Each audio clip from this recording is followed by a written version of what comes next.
What's up, guys? Welcome back to another video. This is a reaction to why Utah is so weird. I'll be honest, I've never sort of viewed Utah as a weird state, as a weird place. Maybe I just don't know enough about US states. But Utah, I definitely don't have really. I think Utah is one of those states that I didn't have any assumptions of really. Like you have assumptions of like New York or California or Texas or some of the southern states, or just certain states you have some sort of, I guess, views on. But Utah is not a state that I've ever thought of anything. Like Ohio as well. Like there's a lot of things that people think of Ohio and all that sort of stuff. But Utah definitely wasn't one of them. But I guess we're gonna see why Utah is so weird. And that's pretty much it. Let's check this out. Hopefully you're going to enjoy. Links are in the description to my Patreon, where you can see reactions that I can't post to YouTube. But let's learn a little bit about Utah and see what the hell is happening here for them, or I say them, meaning the people, or just the state.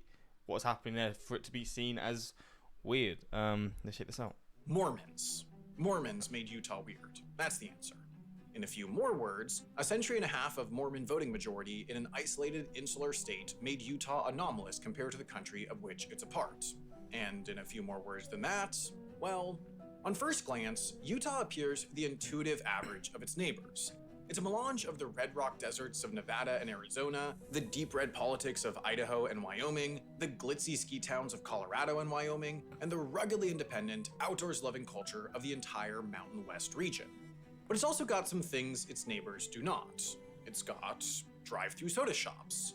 Utah pioneered this style of shop where instead of getting coffee or tea, one gets so-called dirty soda. Carbonated drinks mixed with assortments of syrups, creams, or juices to make a cocktail-like concoction. In Salt Lake City, Swig, That's a specific thing where you just get drinks, fizzy drinks. Because obviously you can get like fizzy drinks from like a McDonald's drive-through, or like a KFC drive-through, or whatever it is. But just a specific drive-through for fizzy drinks, that's a bit insane. Leading dirty soda chain, has nearly as many locations as sector-dominating Starbucks. The reason for this is that most of the half of the state that are members of the Church of Jesus Christ of Latter-day Saints, the Mormons, follow the word of wisdom, purported revelations from God delivered to the church's founder, Joseph Smith. Along with alcohol and tobacco, the text prohibits so-called hot drinks, which is interpreted by the church to mean coffee and tea, regardless of whether they're actually hot. What? Therefore, to fill the role that coffee shops do elsewhere, Utah entrepreneurs started selling dirty soda instead, and it's become such a hit that Swig has now spread to Idaho, Arizona, Texas, Oklahoma, and Arkansas as well. Jeez. Other anomalies stem from the same text. For example, up until the 2002 Salt Lake City Olympics, public bars were technically not allowed at all. Anything that functioned like a bar had to run as a private members club and sell $5 temporary memberships to allow entry. Restaurants, meanwhile, could have physical structures that looked and operated like bars, but only if they had so-called Zion curtains. State alcohol laws prohibited establishments Zion curtains operating with restaurant alcohol licenses from allowing alcoholic drinks to be prepared in view of customers, under the logic that this would help prevent excessive drinking and the normalization of alcohol for those under 21. Similarly, waiters were prohibited from proactively offering diners a wine list and could only furnish it when asked. While these laws were eventually eased, Utah still has some of the strictest alcohol laws in America. It's the only state with a .05 drunk driving blood alcohol content limit rather than the standard looser .08, and all but low alcohol beers and beverages are sold exclusively through state-run stores with limited opening hours. In fact, all of these stores are closed each July 24th. While a perfectly normal day for the rest of the United States, each July 24th in Utah is what's called Pioneer Day. It celebrates the arrival of the first group of Mormon settlers to the Salt Lake Valley. Across the state, this is celebrated almost as a second Independence Day with Main Street parades, backyard parties, and evening fireworks. Fittingly, and perhaps pointedly, to accommodate this extra holiday, Utah does not typically celebrate Columbus Day each October, the holiday to commemorate the arrival of the Italian explorer to the Americas. Rather than celebrate European arrival to the Americas, they celebrate Mormon arrival to Utah.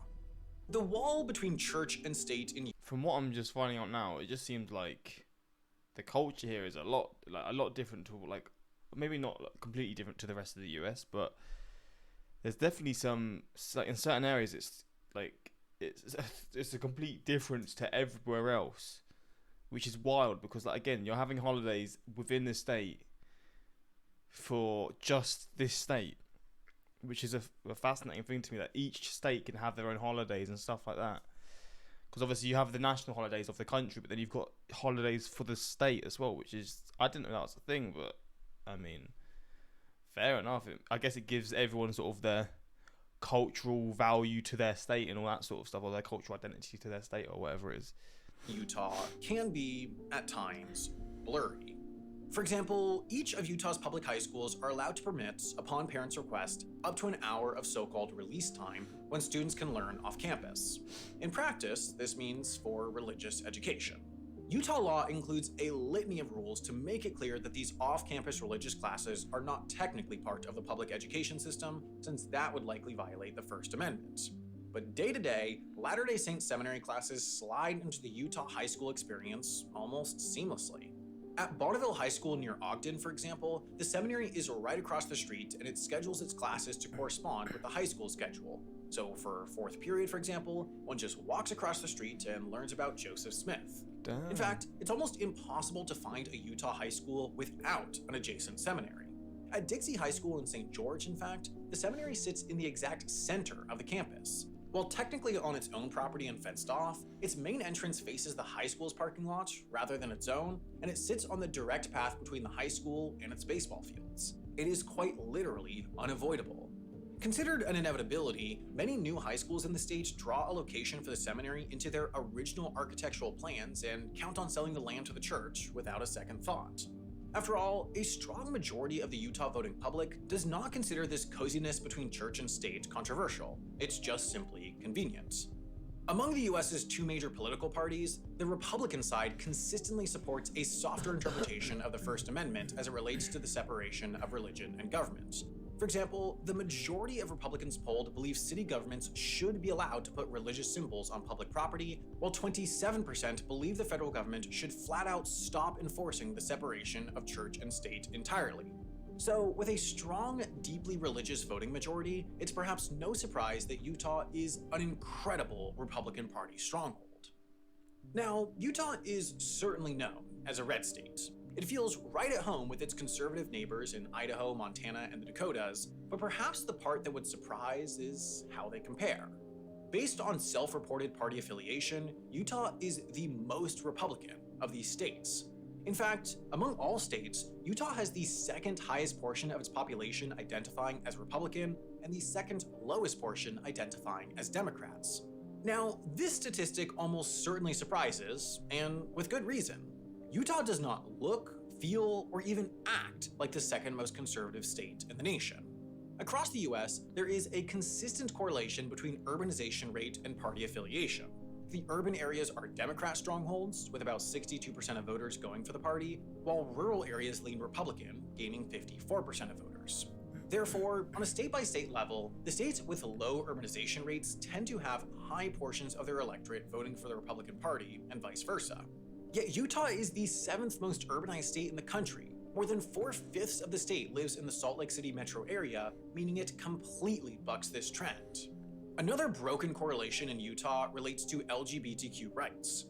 The Public Religion Research Institute conducts a large annual survey that includes a question about support for non-discrimination protection for LGBTQ people. As in, whether there should be legal protections preventing landlords, for example, from denying a lease to an individual based on their sexual orientation or gender identity. Fascinatingly, 86% of those surveyed in Utah were in support of such laws. The only state to boast higher support was Hawaii, meaning Utah, the second most Republican state in the nation, was more in support of making discrimination against queer people illegal than the people of California, New York, Massachusetts, or any other liberal stronghold. Damn. And this does not appear a statistical anomaly. What a fascinating place. It's like there's polar opposites of like political views and stuff like this. This place is so fascinating. I never knew Utah was such a it was just a state with all these facts and things about it, these quirks about it that just make it stand out in a very unique way. After all, in 2015, the Utah legislature did something no other Republican-controlled legislator had ever done. they passed a bill expanding non-discrimination protections for LGBTQ people. From then on, sexual orientation and gender identity became protected classes for matters of employment and housing. The bill in question, SB 296, was dubbed the Utah Compromise since it had simultaneous support by the Republican Party and the Church of Latter-day Saints, and organizations like the ACLU and the Human Rights Campaign. Of course, it was a true compromise. Notably, the bill excludes religious organizations and their affiliates like schools and hospitals from the same non-discrimination regulations, meaning a religious school could theoretically fire a teacher, for example, based solely on their gender identity. And in practice, this means that Brigham Young University, run by the LDS Church, can continue its codified prohibition of, quote, same-sex romantic behavior by students. But simultaneously, the bill isn't an isolated case of support for certain LGBTQ rights in Utah.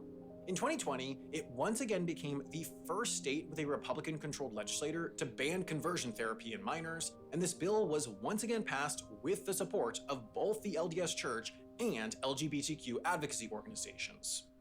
And Utah's anomalous support for policies that might elsewhere be perceived as liberal is not restricted to the matter of LGBTQ rights. Utah has long been softly in support of expanded rights for undocumented immigrants. In 2002, it started to allow undocumented immigrants who graduated from high school in the state to pay in-state college tuition rates at Utah public universities. In 2005, it passed a law that allowed for the issuance of driver's licenses to the group. Still today, it's one of only 20 with such a law, and is the only one of these that went red in the last presidential election. In 2019, Utah then tweaked the maximum penalty for misdemeanor crimes to make it easier for undocumented immigrants to avoid deportation by federal authorities. In 2022, they made it so fewer employers were required to check a new hire's immigration status, and in 2023, they expanded eligibility for taxpayer-funded health insurance to certain children of undocumented immigrants. This culminated in this brief memo by the director of the U.S. Immigration and Customs Enforcement's Salt Lake City field office, complaining that Utah's jails were not holding those arrested by the federal immigration authorities, and therefore that they were officially designating Utah a, quote, sanctuary state. Utah's leaders quickly shot back in sharp rebuke, but this memo was saying the quiet part out loud. For all its statistical conservatism, Utah's actual policies are far more nuanced. I'm very confused. Now, Utah is far from a liberal bastion. The legislature overrode a veto by the governor to pass a ban on transgender girls in women's sports. It passed a near total abortion ban, even if it was later blocked by the state Supreme Court. And like many red states, it passed a series of laws allowing for the banning of individual books deemed objectionable from school libraries. But at the same time, polls conducted in Utah indicate broad support for gun law reform, for expanded sex ed beyond abstinence, and even for free bus service in Salt Lake City. Utah Free bus service? Damn, that's pretty cool. politics break norms. Most policies in America sit on a spectrum where the strength of a given party's hold on a state's legislature correlates cleanly with the likelihood of passing traditionally left or right-leaning laws, yet Utah just does not sit on these spectrums. It's like an alternate reality. It exists outside the United States' norms. It's like they built a completely different society, but that means they've succeeded, because that's exactly why Brigham Young and his first group of pioneers came to the Salt Lake Valley. You can learn a lot about a place by its names. If one starts here at Last Campsite Monument, then follows Emigration Road West, passing Donner Hill, where the ill-fated party spent weeks working around rugged terrain long ago on the right, then passing the Hogle Zoo, the region's largest and very much a piece of the present. On the left, there's a small outcropping where a 60-foot-tall monument rises from the foothills. By its grandeur, its granite and bronze composition, and its sheer size, it wouldn't be hard to imagine this standing some 1,800 miles or 2,900 kilometers away on the National Mall. But look closer at the characters enshrined, and it becomes clear that this celebrates less the westward expansion of a nation, and more the birth of a new one. It was here, or somewhere very near here, that a sick, wagon-bound, travel-weary Brigham Young, the second president of the Church of Jesus Christ of Latter-day Saints, looked over the Salt Lake Valley and proclaimed that this was the place. The place for what exactly becomes clear after considering what the region lacked in July of 1847. Before the shores of the Great Salt Lake served as the Saints' shining city, the lake was a myth. Fur trappers said they had seen it, but told stories that were hard to believe. It was massive, it was salty, it didn't seem to have an outflow, and perhaps it instead drained through some sort of whirlpool feeding a subterranean river. Like the towering heights of the Rockies and the absurd depths of the Grand Canyon, it was properly a figment of a frightening American frontier. Following the fur-trading storytellers who bounced from fort to fort, though, was the pathfinding, myth-busting military man, John C. Fremont. Tracing the lake's banks, rafting its waters, and touching foot on its islands, Fremont found the Great Salt Lake large in size, but less remarkable than lore had led on. It had fairly reasonable agricultural potential, and thus fairly reasonable settlement potential. His following report and published maps of his journey south of the Oregon Trail began to fill in a map that, to Anglo-American eyes, had long been blank. These journeys, sponsored by a westward-bound United States, were understandably of interest in the halls of Washington, D.C. Curiously, they were also of interest to an increasingly nervous religious minority stationed in western Illinois. Now, Salt Lake City was not preordained in Mormon theology as any sort of holy land in the religion's founding. The Great Salt Lake, after all, had yet to even appear on a map when Joseph Smith discovered the golden plates, the foundational moment of the religion. But something odd began to happen in the wake of Fremont's trips into the Salt Lake region. With increasing regularity, accounts and excerpts began to appear in the small-town newspaper of Nauvoo, where the Mormons had escaped to from Missouri and increasingly believed they now had to escape from. What made the flat lands along the Wasatch Range so alluring was the fact that through the 1840s it hardly existed on maps or in American minds. Unlike Illinois, Texas, California, or Oregon, it was devoid of Anglo-American settlements, overland trails, booming trade, or the rules, laws, regulations, federal administrators, and agents that oversaw such budding developments. On the fringes of two young countries, each seemingly uninterested in the territory, a religion on the run from persecution, and one bent on building a civilization in the image of their beliefs, found opportunity. Looking out over the valley beyond the Rockies, south of the Oregon Trail and north of the Spanish Trail, hemmed in by mountains and only within reach of a few indigenous tribes, Brigham Young declared this was the place for a fledgling religion to take root, for a civilization to bloom in the desert, for a city to rise not in the image of the American ideal, but the Mormon ideal. And for the perfect Mormon city, well, fortunately there was a blueprint, as Joseph Smith had drawn up a plat map for the city of Zion in 1833, the outlines of a pure city for the pure of heart to await the second coming. The new Salt Lake City residents did their best to stick to it. Emanating from the temple's location, they laid out massive 660 by 660 foot blocks to accommodate church and municipal functions. Splitting these blocks were 132 foot wide streets oriented by cardinal directions. Farther from the core was housing, separated from the street by 20 foot sidewalks and 25 foot offsets for yards and gardens. Beyond the housing was room for agriculture along the city's south. With such land pushed to the southern edge of town, the city was intentionally dense for the time, ensuring that all saints were connected pieces of a shared city. And as part of the shared city, the standards for cleanliness and order was set high. The emphasis on well-maintained gardens and orchards, for instance, caught the eyes of travelers as early as 1850 and those of the famed naturalist John Muir, who visited the valley in 1877. While the buildings may be long gone, the footprint remains. And if it were difficult from above to pin down the city's spiritual center, well, there's the street names, be it 100 South or 300 East, each informing every visitor just how far they are from the temple. Salt Lake City, while the shining example, is not the only city that adopted such a layout. In Provo, follow the same descending street numbers and you'll find the temple. The same goes in Logan. The same also goes in St. George. Cities more or less in the image of the religion's center that communicates the religion's values through design does, after all, make intuitive sense. But ultimately, cities whose existence in the first place can't be explained solely through theology. The settlers weren't just city builders, they were state builders. The dream didn't end with a Mormon city, but a Mormon state, the state of Deseret.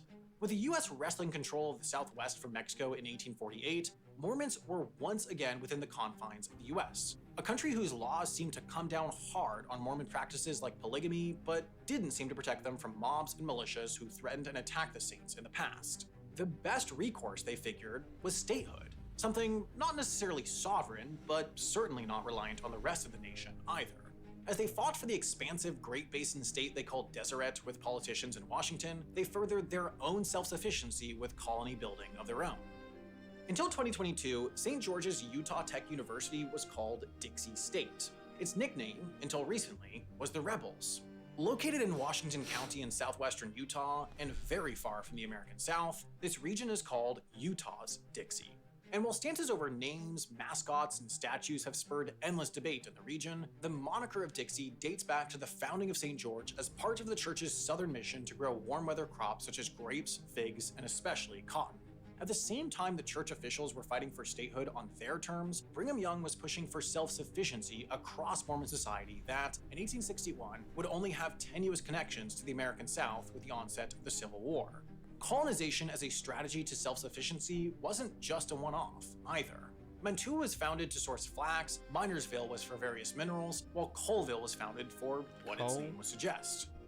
Of course, there is no state of Deseret, and the arrival of the Transcontinental Railroad in 1869 bringing goods and Gentiles downplayed the need for Mormon resource colonies and diversified the population. The arrival of troops, an army base, and a generally increasing federal presence in the territory also ensured it stayed tethered to the nation going forward. But the towns founded and families relocated in this state-building era still persist in such places. And so too does a social memory informed by distrust fueled by federal incursion, skepticism informed by prior persecution, an understanding to outsiders who have experienced similar persecution, and continued sense of pride and purpose in their self-sufficiency. In its embrace of tourism, its ski industry boom, then its brilliant marketing of its natural parks, and its embrace of the Olympics, and more recently the tech center and the hordes of Westerners relocating within the state's bounds, Utah's fundamental singularity in its founding has been paved over, bit by bit. This makes aspects of the state's differences, its dearth of Dunkin' Donuts or its watered-down beers, seem quaint, trivial, and randomly dispersed. But here, opinion on LGBTQ or immigrant rights are informed by the same worldview that opens the doors for a burgeoning dirty soda market. One informed both by theology and a shared set of experiences now long mythologized that no state neighboring it, nor really any state in the Union, can mirror. So ultimately, the seemingly anomalous actions by the LDS Church can be explained. It supports certain, limited LGBTQ rights, but typically only when it will not directly affect its own discrimination towards the group. The Church came out in vocal support for non-discrimination protections that directly excluded itself, yet is still largely opposed to same-sex marriage and certainly does not facilitate them itself. And through the years, the Church has barely changed how it itself treats LGBTQ people. All it's changed is its view on how others should treat the group. This is pragmatic for LDS leadership's mission of preserving and expanding the strength of the Church. Public sentiment has changed tremendously, and the youngest cohorts of LDS members express majority support for marriage equality. So the more it can be perceived as changing, even without actually changing, the stronger the Church. Similar logic underpins its support for expanded rights for undocumented immigrants. Most Mormon men go on a 2-year mission somewhere around the world to spread the religion and convert individuals to the faith. That's so fascinating. Is that just a common thing? Because I assume not every Mormon will, but the fact that that's quite a common thing is pretty interesting. That's part of, I guess, the religion. Go on a 2-year mission somewhere around the world to spread the religion and convert individuals to the faith. A disproportionate number of the 400 or so LDS missions are in South or Central America, given that this is the area of the world in which the Church has seen the most success. This is also the area of the world that is the source of much of the undocumented immigration to the US, so according to a study done on the matter, missionaries actually gain a more pro-immigrant political view after a post in the area where they might see and experience the forces that drive undocumented immigration. And then in addition, the Church seemingly recognizes that it can't be anti-immigrant and simultaneously find success in converting new arrivals to the religion, so it has prioritized the strength of the Church. In a society built by the Church, it's no wonder that the Church has strong centralized control. That control appears focused first and foremost on the Church itself, so that creates these scenarios where Utah deviates from national norms in nuanced ways that are convenient to the Mormon mission. The LDS Church seemingly understands that to be globally relevant, they have to be viewed as somewhat tolerant globally, not just by the people of Utah. So Utah is a state that has all the legislative ability to pass some of the most conservative laws in the country, but its most powerful institution understands that doing so would be against its own interests. The LDS Church is small, so a certain degree of inclusivity is a pragmatic necessity that often trumps any instinct to engage in exclusionary tenets of the culture war. Weirdly, at times, this pulls Utah politics towards the left, in the more progressive direction. So put simply, Utah's differences stem from the LDS Church's differences. It's a relatively tiny, relatively new religion whose persistence is far less guaranteed than equivalents centered in the Vatican or Mecca. Therefore, their political influence is more rooted in pragmatism. Other churches that influence politics in other states operate at such scale that their political influence appears more firmly rooted in historical inertia. LDS is a different church, and so Utah itself is different. Well, This topic was fascinating place, Utah. I said Mormons as I was clicking this video, and then Johnny Utah confirmed Mormons. As someone from Utah, I can confirm we are weird. Fair enough. As a Wisconsinite, I take pride in the occasional news story about Wisconsin sports fans traveling to Utah for away games and drinking entire bars dry.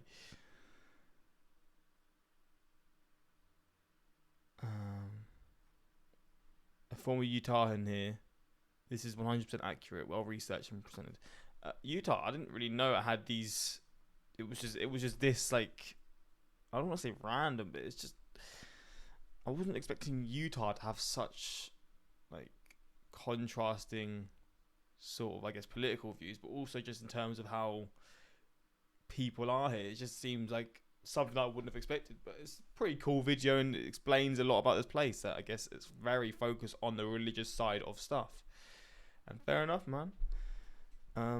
But yeah, let me know if you're from Utah. Let me know how, like, what you sort of have to think about this, what you have to say about this, or if you're someone who's not from Utah and you've been there, did you like notice, like, did you have a culture shock, or was it not like a big difference to the point where it's actually that noticeable? Because obviously it's still in the country of the US, but it just seems like a state that sort of does what it wants in its own way. But yeah, hopefully you enjoyed this reaction, and until next time, like, subscribe, and peace.